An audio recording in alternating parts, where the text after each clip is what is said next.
আমরা এখন আছি মসজিদুল আল কেবলাতাইনে। এখানেই আমাদের কেবলা নির্ধারিত হয়।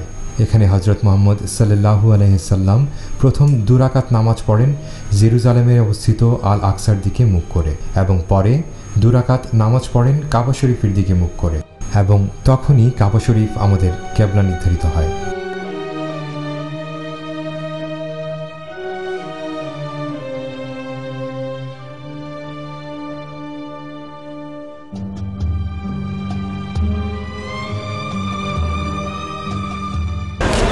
সম্মানিত হুজ্জাজে কেরাম, আমরা এখন এমন এক মসজিদের মধ্যে আইছি যে মসজিদ সম্পর্কে আল্লাহ পাক রব্বুল আলামিন এবং কিবলা সম্পর্কে আল্লাহ পাক রব্বুল আলামিন কোরআনের মধ্যে বলেছেন, কাদ নারা তাকাল্লুবা ওয়াজহাকা শাতরাল মাসজিদিল হারাম।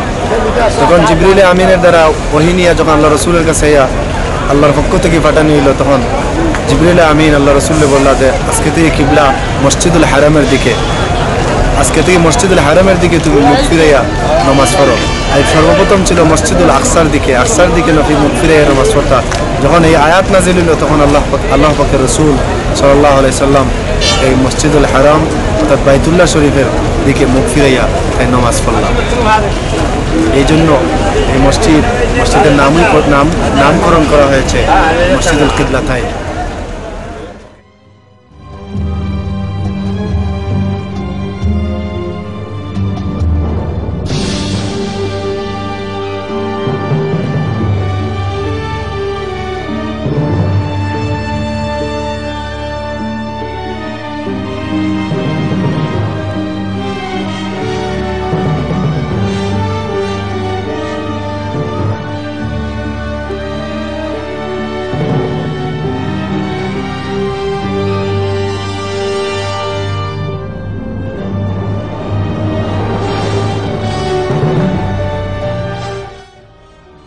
এটা মসজিদুল কুবা, যে কুবার মধ্যে নামাজ পড়লে আল্লাহ পাক রব্বুল আলামিন একটা উমরার সওয়াব আমলনামার মধ্যে দেওয়া হয়, সেই দিকে আপনারা খেয়াল করবা।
আমরা আমাদের পবিত্র সফরের শেষে বাড়ির উদ্দেশ্যে রওনা দিচ্ছি।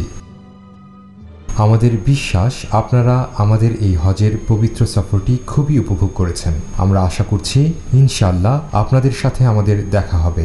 আপনারা আমাদের জন্য দোয়া করুন, আমরা যাতে আপনাদের সেবা করতে পারি। আপনাদের সবাইকে আল কিবলা ট্রাভেলস ও হজ সার্ভিসের পক্ষ থেকে ধন্যবাদ।